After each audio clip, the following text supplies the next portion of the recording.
Bharatiya Janata party में एक ही नेता है जिनके साथ ममता बनर्जी बैठ के चाय पे चर्चा करती है, और वो है हिमंत बिस्वा शर्मा। रहस्यमय मीटिंग हुई थी दोनों के बीच में वाइस प्रेसिडेंशियल और प्रेसिडेंशियल इलेक्शंस के पहले दार्जिलिंग में। आप यही बात जो आपने सीए के बारे में कही, वो बात आप ममता बनर्जी को क्यों नहीं समझा पा रहे? आपने कभी उनको बताया क्यों नहीं? ये नहीं, आप बताइए इसको, क्या आपने कभी बात की? थोड़ी तो अंदर की खबर हमको बताइए, कोई तो ब्रेकिंग न्यूज दीजिए हेमंत जी। अर्नब जी, मैं कोई नहीं, आपकी मीटिंग हुई थी का बारे में, मैं वो मीटिंग का बारे में भी आप पूछेगा मैं बताऊंगा, but coming on CA, Congress can not accept CA because इसमें एडमिशन हो जाता है कि पार्टीशन में हम लोग गलती किया था। अगर कांग्रेस बोलता है, Congress wants to say Hindu as a Pakistani as a Bangladeshi. मैं आपको आसाम का बारे में बताता हूं। सीतागंग हिल ट्रैक में बुद्धिस्ट लोग रहता था। On the day of freedom they blast crackers कि हम लोग भारत में आ गया। सुबह 7 दिन दे होस्ते तिरंगा, 7-8 दिन का बाद वो लोग को मालूम पड़ा कि भाई नहीं, we have been put in Pakistan.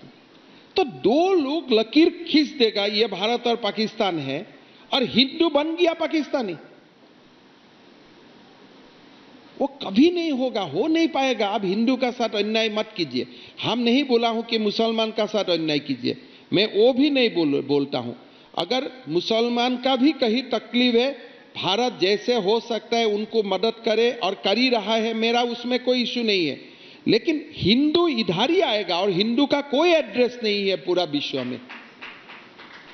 और to that extent Hindus of India has to admit the fact कि हम भी जैसे 1947 का प्रायर में फ्रीडम मूवमेंट किया था, हम भी जैसे गांधी का फोटो दिल में लगाते हुए आंदोलन किया था, वो लोग भी सेम किया था। गांधी जी का फोटो दिल में लगाते हुए they have also done the same freedom movement.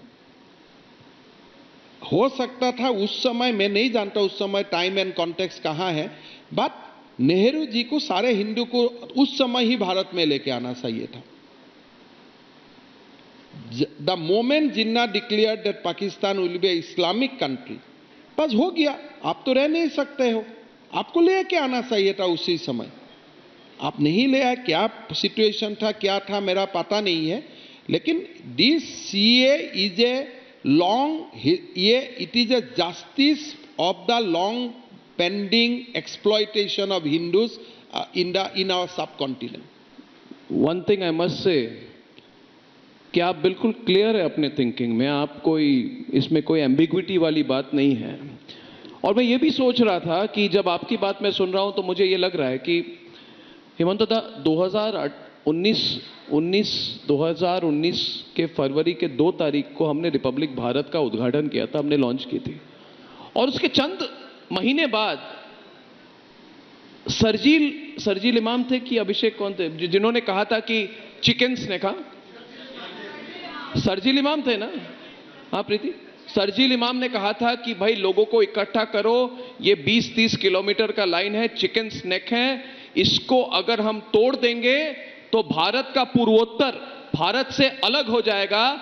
और आज इनकी बात सुनकर मुझे लग रहा है कि देश को हिमंत बिस्वा शर्मा जैसे लोगों की क्यों जरूरत है। मैं खुलकर कह रहा हूं, I feel very proud about your thinking, बहुत जरूरत है।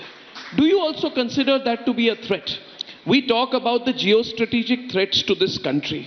सबसे बड़ी जियो स्ट्रेटेजिक थ्रेट ये हुई है the threat of a geography that you can not change.